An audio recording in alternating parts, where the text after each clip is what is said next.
back in the early 2000s, I was a store manager at a Starbucks shop in Cambridge, Massachusetts. And there was a regular customer I had who came in every morning. His name was Tom Ehrenfeld. And I didn't know this at the time, but he was actually the editor for the Lean Enterprise Institute, which does a lot of things, but one of the things that's a pillar of their business is book publishing. And so he was the in-house editor for their book publishing business. So every morning he came in, he refused to say venti, he ordered a jumbo dark roast. And so he'd come in and get his jumbo dark roast, would have a few minutes of conversation at a time, but over years it evolved into a relationship, as it does with all customers at Starbucks. And one day, I actually have a copy of it here because it's one of the service physics sacred texts, but he brought me a copy of this book before it hit the shelves and said, "This is a book that you need to read."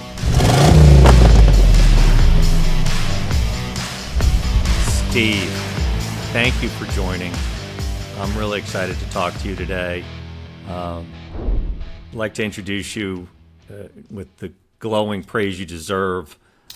So Steve Crowley, my guest here, he is the co-founder of Service Physics, which is an organization dedicated to bringing lean principles to service work. His mission is to improve the lives of over 1 million people who work in service jobs through better design work. I've known Steve for years, way back since we were at Starbucks together. We reconnected shortly after him and his partner, Brian, created Service Physics. And I'm a huge supporter of his work. I'm a huge fan of Steve as an individual, as a father, as a business leader. I'm really excited to have him join me today. So, hey, Steve, how you been? Good, Gary. Thanks for having me on your inaugural podcast episode. Yeah, this will be interesting. And I really couldn't have thought of somebody better, man. I can't tell you how many times I share the story of when you called me out on I don't disagree with you. It probably comes up weekly. So here's the story, people. I'm working with Steve and Brian. And Steve made a comment, and I believe I said, I don't disagree with you. And Steve stopped me cold and he said, yeah, but do you agree with me? And it was one of those moments where a lifelong bad habit, I had to confront what that really meant. And it just gives an example of what Steve has brought in my life. He's brought the kind of intellectual challenge that I crave, that I don't usually get with people, because Steve has got that unique blend of a lot going on behind the scenes with a way of hitting you with just simple questions or statements that are really profound. So Steve, I love that. I love being able to call that out. And when people use it on me, I don't disagree with you. Remind me, do you remember what we were debating at the time? I don't remember, except that we were debating strategy, which really wasn't going to benefit from being on the fence any longer. We needed to go one way or the other. It's right. You got to choose. So that's probably a great way to start. What I'd like to do is ask you a few things that you would have told Steve Crowley of say 6 or 7 years ago when you were thinking of going into business yourself. Right. So I'd like to have this conversation be around, what you've learned, what you would have told yourself, and honestly, what you might share with somebody who's checking out this podcast, who's either just starting their own business or considering it. Right? I'd love them to learn from your life lessons. So why don't you give me just a quick story on how you found lean to begin with? Oh man, it's not a quick story. No, it's not, but that's okay. But I'll give you the quickest version. Back in the early 2000s, I was a store manager at a Starbucks shop in Cambridge, Massachusetts. And there was a regular customer I had who came in every morning. His name was Tom Ehrenfeld. And I didn't know this at the time, but he was actually the editor for the Lean Enterprise Institute, which does a lot of things, but one of the things that's a pillar of their business is book publishing. And so he was the in-house editor for their book publishing business. So every morning he came in, he refused to say venti. He ordered a jumbo dark roast. And so he'd come in and get his jumbo dark roast, would have a few minutes of conversation at a time. But over years, it evolved into a relationship, as it does with all customers at Starbucks. And one day, I actually have a copy of it here because it's one of the Service Physics sacred texts. But he brought me a copy of this book before it hit the shelves and said, "This is a book that you need to read." I've just finished the editing process. It's going to market. It's called Managing to Learn by John Shook. It is the book on A3 thinking. Story for another day about what that is. But that was my introduction to Lean, was receiving that book. Fast forward 6 months later, John Shook, the author of that book, had a contract with a senior executive at Starbucks to serve him as a coach as Starbucks went on its learning journey. And so my regional director at the time had been given a copy of that same book. And when I saw it, I said, "Hey, I read that book." And we had a conversation about it, and that sort of the serendipitous moment of Lean coming at me from two directions, from the customer side externally and from the leadership side internally at Starbucks in the earliest days of Lean thinking at Starbucks. Fast forward to a few years later, I had a position or an opportunity to take the position of leading the Lean Innovation Lab in the corporate headquarters. That's where Gary and I met, as he was the leader of operations engineering and innovation. We were using that lab for a lot of testing. That's where I honed some of the practice, later moved into lean management systems and really beginning to appreciate the social side to the technical side. Fast forward almost a decade later, now that's what Service Physics does, with a mission of making service work better for people. So that was my intro to Lean. I'm just now in the stage of my career paying that forward. I listened to a podcast last week that said most people's career journeys follow this path. You go from mercenary to missionary to craftsman. And I think I'm in the missionary phase of life. I've done the mercenary work, and now it's the mission moment. I love that. Yeah, well, mastery is going to take, a lifetime, right?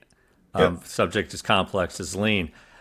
Was the executive at the time, was that Scott Hayden? It was. Because it was Scott Hayden. So I remember that. I remember when I heard about Scott Hayden, this operator down at Global Ops who was looking into Lean, and as a guy in industrial engineering at the time, I thought that was interesting. But it's so fascinating. So this is exactly as you would have drawn it up in a playbook, right? You would have assumed that your future calling in life would have been one of your regular Starbucks customers who came in and would eventually give you a book, right? Who knew? That is so random. What about Lean first lit you up? When you read that book or when you started learning about it, what was the thing that really attracted to you? It's a good question. I think my baseline was perpetual dissatisfaction. And so I think I had spent my entire life looking for something better. And I grew up in the restaurant industry, so it really doesn't get any worse operationally. Right. And so when suddenly someone was presenting something that felt like an answer, and having it be so counterculture.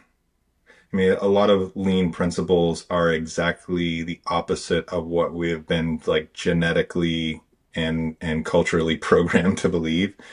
I think just as humans, we want to surround ourselves with more inventory, more labor, more space, just these things to, just in case. And operating from a space of precision and having just what we need just in time is nerve-wracking. And so and I kind of found comfort in the uncomfortability, knowing that the general practice of operations in the restaurant industry and service industry wasn't working anyway. This offered a new path. So the perpetual dissatisfaction, which I love that term of just it is difficult. The service industry is difficult. Restaurants particularly difficult. There's a lot of challenges, but then couple that with the contrarian nature. Like you must have a contrarian nature, right? You are seeking something outside of conventional wisdom, right? And so here was something completely different or opposite of what everyone else was saying, and that attracted you, right? and, Now, and, and scared me half to death. And I'll and scared you. tell a little personal story. So Yeah. when I left field operations at Starbucks, I did so by taking my what they call a career coffee break, which is a sabbatical you can take Oh after yeah. 10 years of service. You can take a year off. And I went back to school, got a 1 year MBA, knew that I wasn't interested in going back to the field. Almost didn't go back to Starbucks at all. I entertained the idea of opening a seasonal malt shop in Des Moines, Iowa. Um, Turned out I was too young to live in Des Moines, Iowa at that point, which is funny because now I live in Des Moines, Iowa. But when I took the position that I did in the support center on this like lean innovation team, my wife was still back in Tennessee where I had been going to school, and she had her house on the market and was trying to sell it. And I can remember talking to her every night and saying like, don't move too quickly on selling the house. I'm really not sure I'm going to make it.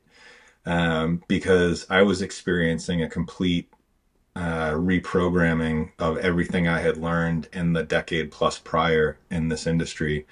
And it was unsettling. I felt constantly behind. And, at the time I didn't have kids, and with my wife not around, I used every waking moment to read and study and listen to whatever I could get my hands on to sort of like level up my knowledge, because there is a lot to know. Now, as it turns out, the thesis behind service physics as a practice is based on the fact that there actually is so much to know and so much to get excited about that and that's one of the reasons that many organizations never succeed in their lean transformation, because they try to do everything. And so the thinking behind service physics initially was like, what is the minimum effective dose of lean thinking that operators could apply and start to get some traction and wins? And maybe they need the entire lexicon at some point in their journey, but they certainly don't need it to start. And so thinking about applying lean problem by problem instead of like, we weren't lean and now we're going to be lean, and then Okay. here's everything, and it just becomes too heavy. Okay. So it's the start that stops. It's such a vast body of knowledge.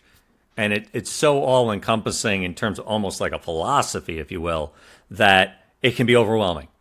And what you found is this minimum effective dose. So for people who are not completely familiar, lean is the same as Toyota manufacturing system? I Are think they the same, or did lean grow from it, or vice versa? I have some insider baseball Okay. from the Lean Enterprise Institute, Okay. which is there was I'm not they just updated their website, so I'm not sure it is still this way, but there was a section of the website to answer the question, what is lean? And it was the most heavily trafficked part of their website for a very long time. So Okay. So there, that tells you something. this debate remains, inside of the community. What is the difference between lean, Kaizen, lean engineering, and good engineering? Isn't lean engineering just good engineering? There's like all of these topics. What, TPS versus lean? Is it a thinking practice? Is it technical? Is it social?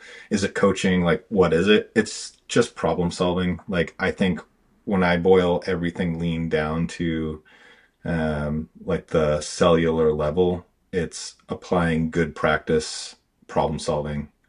And then the other parts of the practice that come in are situational.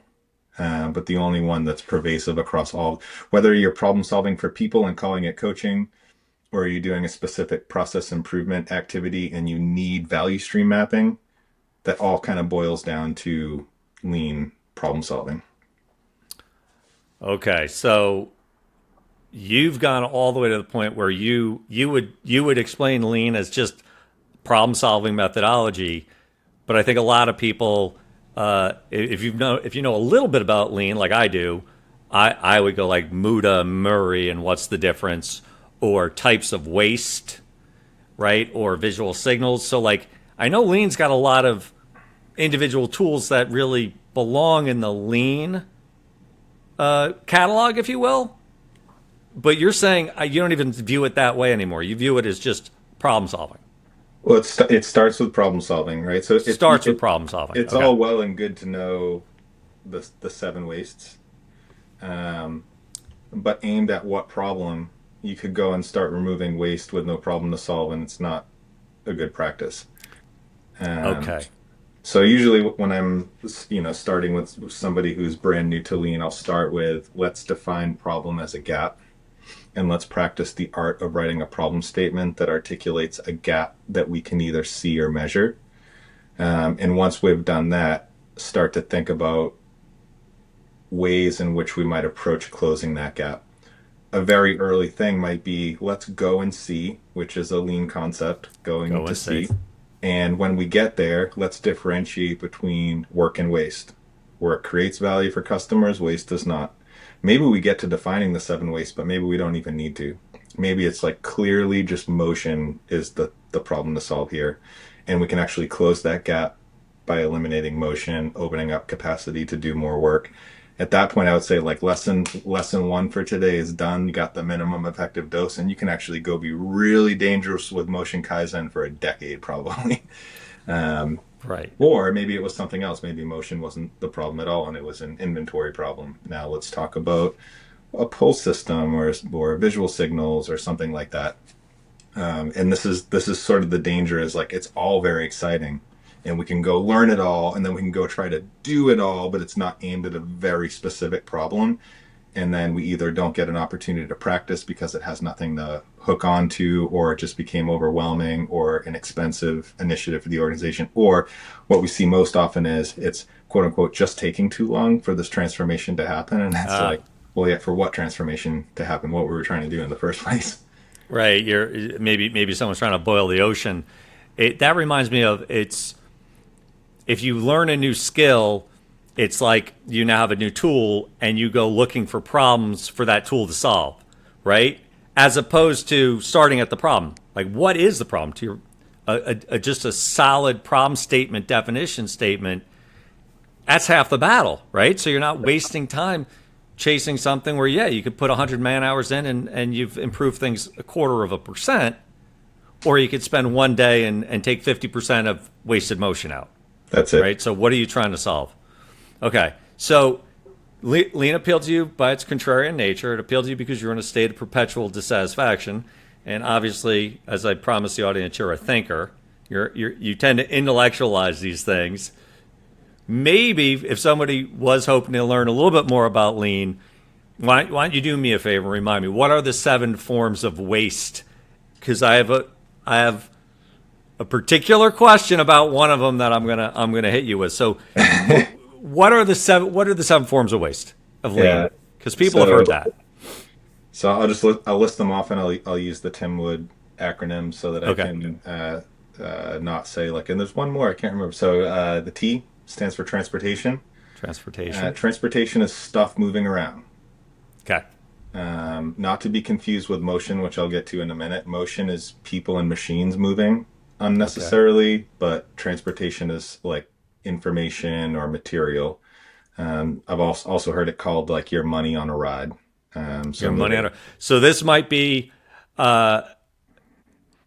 injection molding a part in Mexico, shipping across the border to pad print it and put a barcode on it, and then shipping it back to Mexico to put in a final assembly to then ship back to the States to put in the box. This would be like a lot of transportation. Yeah, or I've got a real life Starbucks situation for you. Starbucks Yeah. roasting facilities are in the United States, and all the quality control. So they'll buy coffee in Brazil or Mexico or Colombia, ship it to the US for quality control, roast it, and then ship it back to those countries to sell. And you can imagine the quality problems that come from that, but also Okay. transportation cost. So that's transportation waste. You said motion. Yeah. Is that next in the? In No, TIMWOOD, let's it would stay be in I. your So yeah, I inventory. So I as inventory. too much or too little parts, information, stuff. Too much or too little stuff. Okay. M is motion, so unnecessary movement of people and machines. Usually, if you're not an industrial engineer, you're concerned with the people and not so much the machines, but a lot of lean effort on the operations side is getting the machines are usually fixed cycles. And so you're organizing the humans to work in like a ballet with those machines to keep the machines cycling more often. One thing we often hear restaurant operators and service industry operators asking for is more and bigger equipment. And Right. we have data from thousands of restaurants now, and we've yet to find one restaurant that needed more or bigger equipment. It's just getting the equipment they have to cycle more quickly. So is this the big thing that airlines are talking about? It's turn that plane around so it's in the air more often than on the ground. That's it. Or think about your last experience in a Top Golf, like getting those bays. Like they don't make money with an empty bay or a dirty bay that's not turned, but you get guests into and out of that bay as often as possible to keep that thing making money.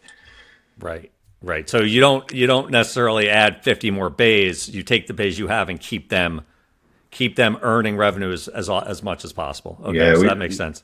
we did a design project for Top Golf in Chengdu, China. It was the biggest one they were ever going to build, and we've inside the station itself is all the cleaning equipment. So as one party is exiting, the cleaning crew comes in. They don't have to bring anything to that station. They flip open a thing and out comes everything you need to clean the station and put back. And so just a few minutes it takes for the new party to come in, you can turn over the station.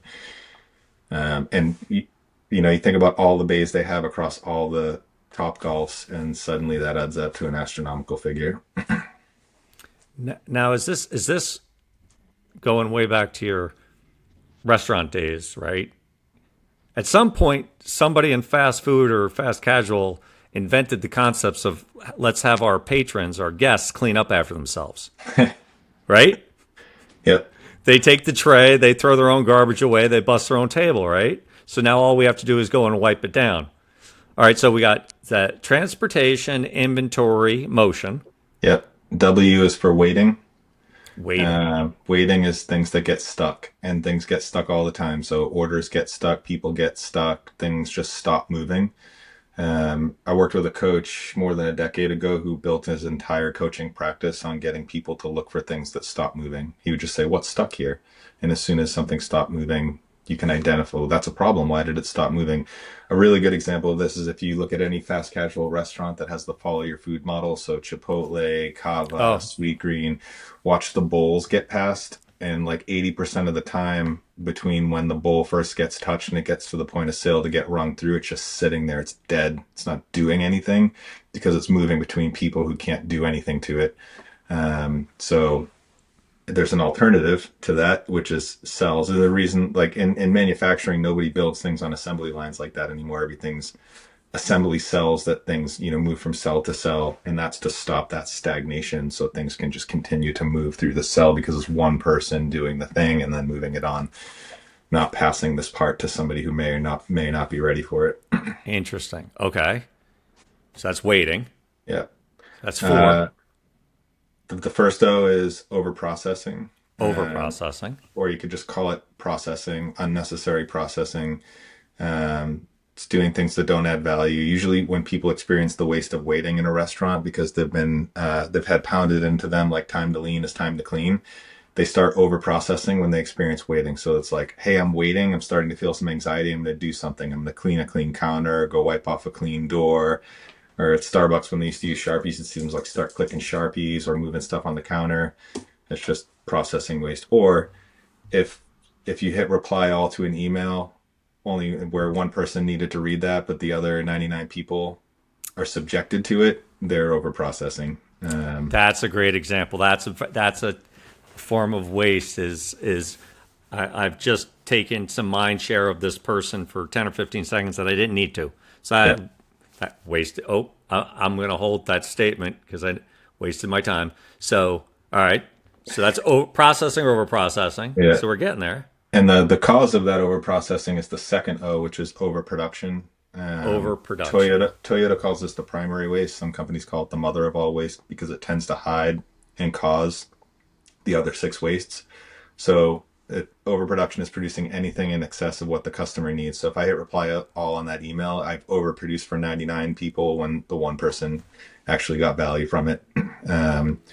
In restaurants, anything that we describe as a batch is overproduction, and some of it's incidental, right? It's like, it's the best we can do today is make a batch of this chocolate sauce to put in a cafe mocha, or a batch of chicken wings, because we don't have the processing ability to make one chicken wing at a time.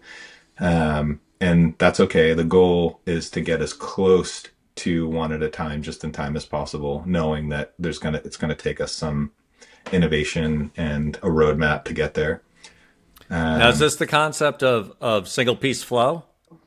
Is this Yeah, where this comes in? single piece flow is the goal. It's the goal.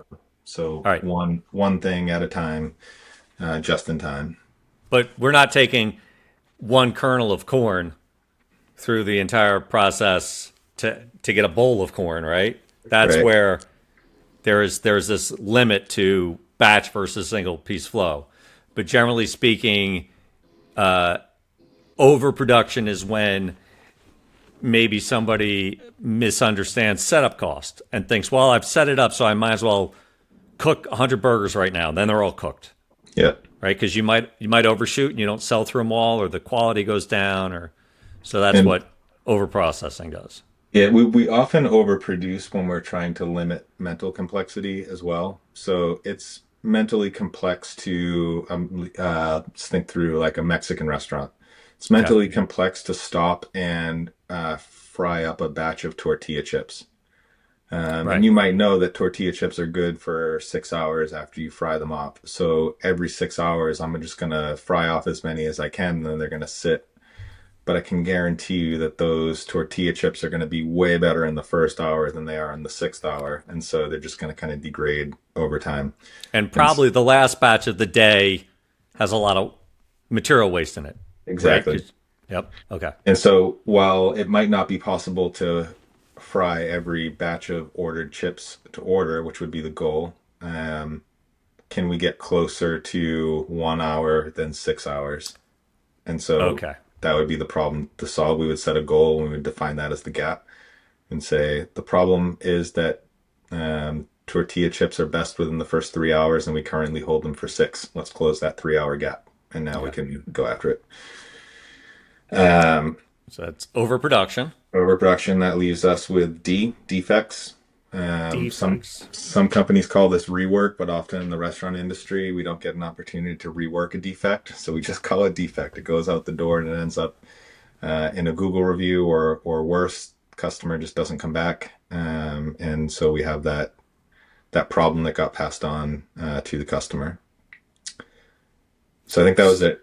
All right. So when we talk about problem solving and you say just getting somebody to write a really good problem statement, if you were to bring someone into your team and teach them the foundational principles of what you do with service physics, do you use that? Do you teach them these 7 things and then say, go and find what form of waste we're seeing? Do you always try and define it? Is this a transportation waste? Is this an overproduction waste? Or do you not even do that? You just kind of write the problem statement and then it becomes apparent what form of waste there is. So we do, and the reason we do is because, and maybe this is the nerd in me, but I don't know if you've seen the Harry Potter movies where like Harry Potter is the only person that will say Voldemort's name and everybody else refers to him as like he who shall not be named. Yeah. And I feel like there's real power in naming something. You take the power away from the waste by naming it, and then you can do something about it. And the activity that we do in training our clients, our partners, to identify waste is we show the classic I Love Lucy video where Lucy and Inez the chocolate factory? Chocolate factory. Yeah. because that's just overproduction. The chocolates are coming faster than they can handle, and so you see all the other waste start to crop up, like the defects that they're The hiding down deep. their shirt or eating. And there's so much motion. There's tons of processing. They're all there. And so we usually have the 7 wastes up with the video playing next to it, and just like go through, like tick them off when you see them, and then we kind of have a reflection after, and it's fun. Um, but it's real. So thank you for that. And by the way, I don't want to make the whole episode geeking out about lean because it's near and dear to me. I've always there are things about look identifying waste, right, and always asking the question like what can we do better, right? Everything can be done better. You can't let perfection be the enemy of the good, but there's almost always a way to improve a process, right? Problem solve. But there is one, I want to ask you this one thing, because this is controversial, and I'm still struggling with it, even since you told years ago.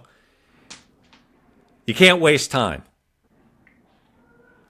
So help me understand that. I think most people would think time is a waste, because you've heard the phrase, that's a waste of my time. We wasted time on this. Why is that not one of the wastes? Here's why I'll die on this sword. And I've been in many LinkedIn debates with engineers around the world who love to get on this, get in this battle with me. There are 3 words that in English we talk about wasting all the time. Time, wasting time, money, wasting money, and space, wasting space. These are costs, some of them opportunity costs. And it's important not to define our problem as a cost problem. Because when we just go on a cost-cutting adventure, we've ignored the process that helps us reduce costs. But costs are not causes, they come from causes. If you can find the waste, symptoms. You can find the waste, you can find the cause, you can do something about it. And it prevents you, if you're going to cut fat, don't cut muscle, don't cut bone. Let's go in and I can reduce costs, I can reduce time, and I can reduce the use of space by lowering batch sizes, standardizing work, removing motion, and these kind of things. And so I think it's really important to me in the problem definition space to be really clear about these are costs, these are wastes. Let's go after the wastes. The costs will improve, the quality will go up, the time will go down, and the costs will go down. So give me an example of when somebody went in with the focus. Maybe even a client told you, reduce this cost, right? I want you to start from the cost side, not from, the problem side, the root, but the cost side. Like, how did you work through that? Well, I can talk generally about something we call the labor death spiral. Okay, labor death spiral. And so labor is, especially in the restaurant industry, an emotional topic because it is one of the biggest visible costs on the profit and loss statement. But labor is essential, particularly during peak periods, to managing throughput and quality. And in the hospitality business, it's a part of the product. The people are a part of the product. When you reduce labor costs, particularly again during peak periods, what you end up with on the other side of that is a labor scheduling tool that is reporting something bad that you did. So you spent less labor, but you also were not able to drive the revenue, which made your labor look worse at the end of the week. So the next week you cut again, and then revenue goes down. And then so you cut again. This is why we call it like the death spiral. Once you start cutting labor, you start to find yourself in a pretty precarious situation. Now, contrast that with trying to remove motion from somebody's work during a peak period, keeping them from producing ahead of the curve during a peak period so that they're ready for the next peak or shoulder period where the demand just isn't going to come. And now suddenly they have capacity. Now, the thing we love about capacity is you get to make real business decisions based on that capacity. Now I have the capacity. What can I do with it? I can serve more customers. That's probably the best thing to do, because now I can bring in more revenue to cover the fixed costs of the business. I could reinvest that time in training, which always looks bad on the P&L when you have to bring in incremental labor to train people. That's going to pay off sometime in the future. But if I'm just using capacity, it doesn't even show up as a line item on the P&L. Or maybe I need to take that money to the bank and save it for later. And that's a real business problem to solve too. But either way, I'm doing that with capacity instead of cutting into another part of the business. That makes sense. Yeah. All right. So I want to shift gears a little. All right. And I wanted to just talk about lean again. It's been a while since we had that discussion, but you're an entrepreneur now. You went out, you struck out on your own with Brian Reese, and you've created this lean consultancy. You're in now, what, your fifth year? Yep. Fifth year.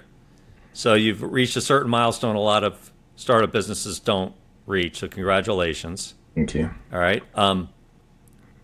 Looking back, what's one thing you wish you knew now or then that you know now? Like, what stands out? Like, if I had known this when I first started, it'd have been easier. We would have grew faster. We would have had less heartache. What have you? It's hard to pick just one. Isn't it? Yeah. All right, give me the top three. Yeah, I'll share the first one, which I feel like I'm in the middle of, because I wish I had known it earlier. I'm still in it, learning it, and the more I learn, the more I realize that I need to be better. And so you've probably heard the phrase before, and that's true with many of these things. Like you hear them in other phases of your life, and you register them as like a truism. But until you really experience it, and then you're like, oh, like youth is wasted on the young. You probably heard that a million times when you were young, right? And you're like, yeah, I get it. Meaningless to me as an 18-year-old. And then you get older, and you're like, oh, they're right. So you probably heard the phrase like clear is kind, or clarity is kindness. Clarity is kindness. I love that one. Right. Yeah. And one of the things that, and it goes back to lean, because when you are not clear, waste results. And so I think early on, we, as leaders of the company, processed a lot of things out loud, which is confusing to those around us, and can sometimes sound like direction or sometimes muddy the water. But actually, we were just like contemplating things. And then even if we're not totally clear ourselves, give like partial direction or unclear direction about what it is that we're trying to accomplish. And it was about a little over a year ago, that we had a lean coach, a TPS coach, audit one of our meetings. And afterwards came to us and said, what percentage of that meeting do you think was value creating versus waste?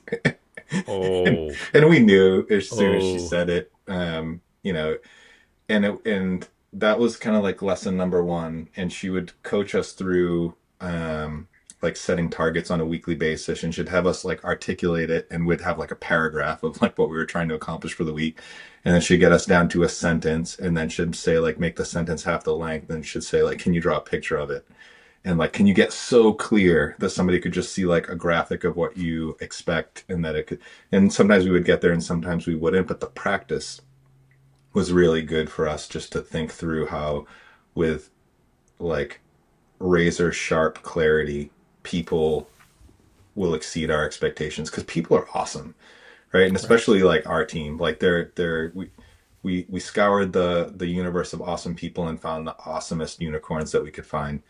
But even unicorns without clear direction are not going to be able to do what the expectation was, because it wasn't clear. And so that's something that, that again, kind of like just hits me every day. Like when something goes off the rails, I'm like, what weren't we clear enough about? Where did we make a mistake in our communication? So now that speaks to me, that speaks to one of the reasons I really admire you, is that how many leaders are going to watch their team struggle and ask themselves what they did to cause that, right? Most humans, we're finger pointers, right? What didn't you understand? Why didn't you ask for clarity? Why didn't you check with me first, right? It's always them, right? You stop for a minute and go, how did I set that in motion? And what can I do better?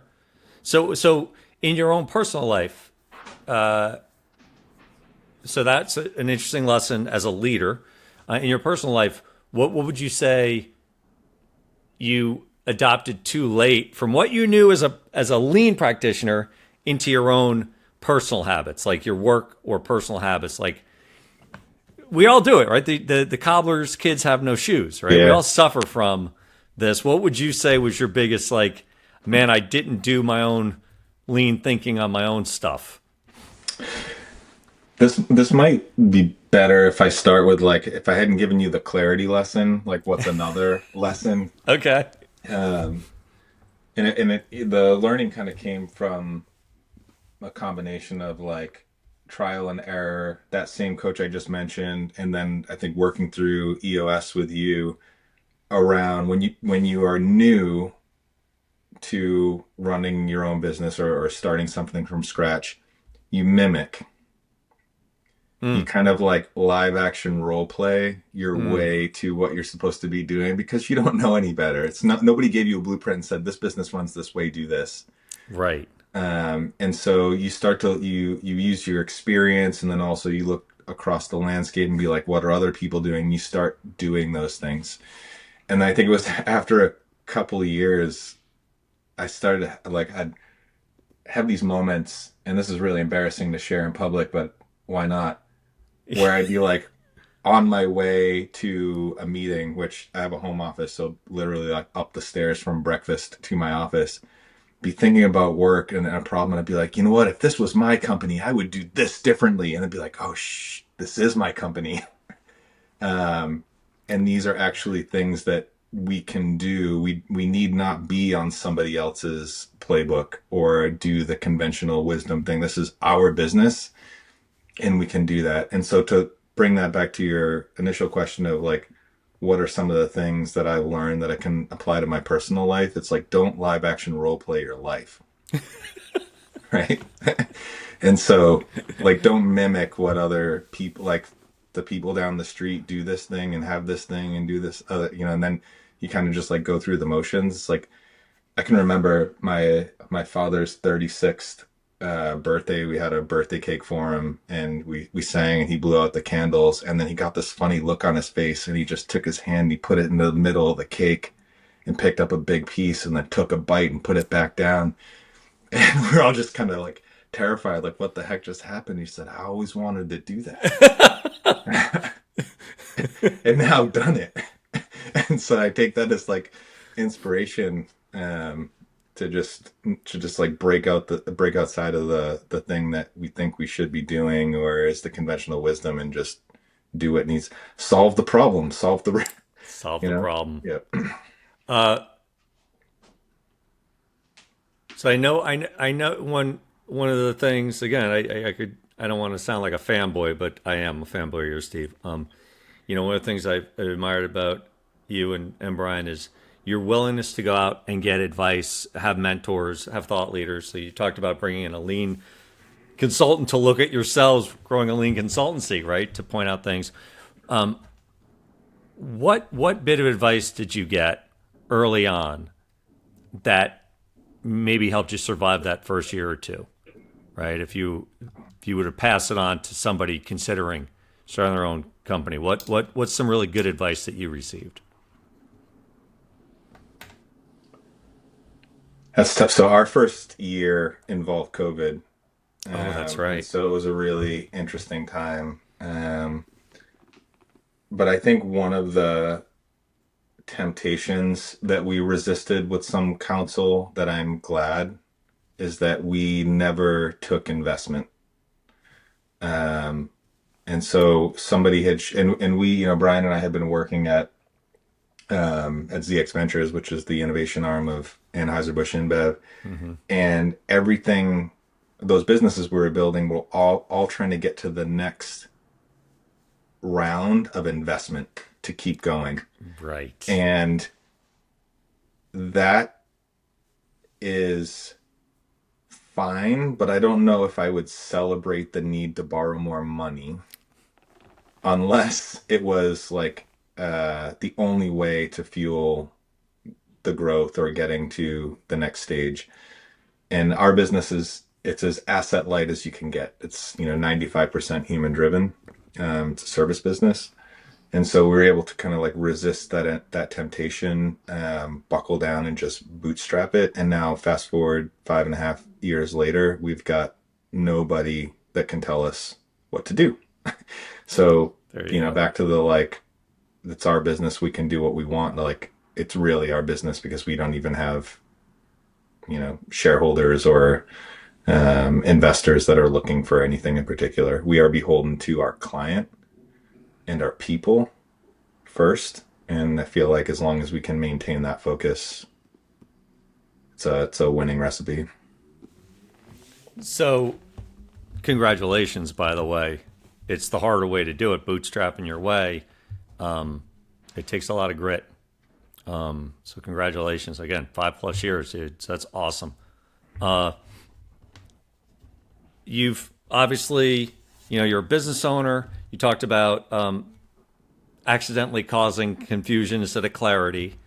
You're now growing you're growing a leadership group, I imagine, right? At some point, you want to tell me if I'm wrong, but you and Brian want to get to a point where your organization has some leaders that can continue to drive it and grow, right? That's part of scaling. What's a bit of advice? There are some people that are very good technically that don't make good people leaders, and there's some people that are natural people leaders that really can't handle the technical. What have you learned that you could share with others?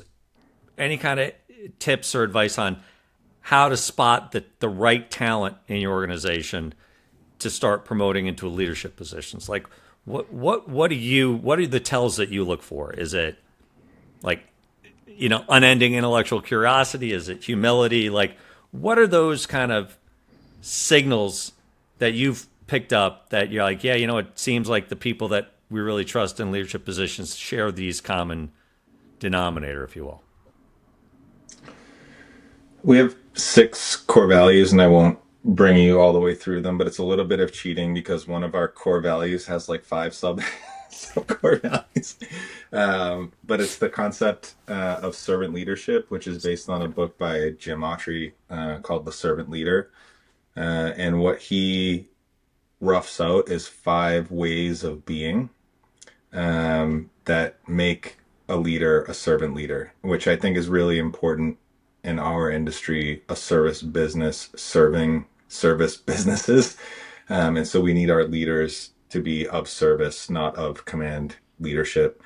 And so the 5 ways of being, the acronym is ABAPU, which is not a very sexy acronym, but it helps, like TIMWOOD, it helps me keep things organized in my head. But be accepting, that's the A. Be vulnerable, be authentic, be present, and be useful. And so be useful. those 5 things are like a complete description of somebody who pulls people along instead of pushes them towards the front. So again, accepting, vulnerable, authentic, present, useful. So this core, that is the core. If you see servant leadership in somebody, then it is more, where are they in their career? What are their aspirations?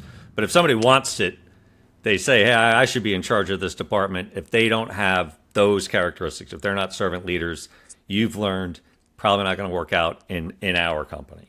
That's right. Yeah. Yeah. And would you say that's generally speaking, I mean, is that really different if you're not in a service environment or a hospitality environment? I mean, I've heard servant leadership a lot. I mean, wouldn't you think that's more of a universal thing to look for?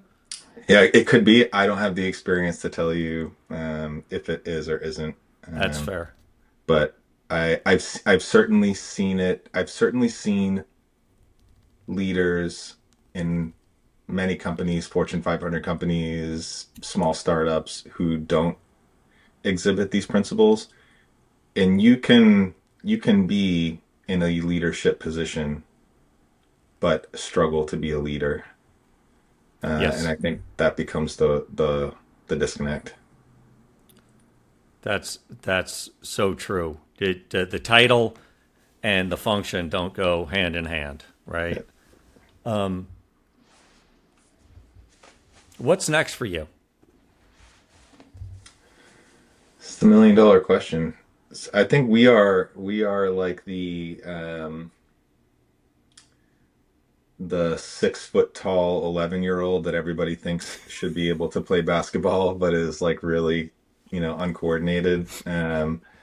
I was talking to one of our former clients last week at the National Restaurant Association, um, and I was describing like we're only 5 years old, but we're playing with the biggest players in the restaurant industry and healthcare industry.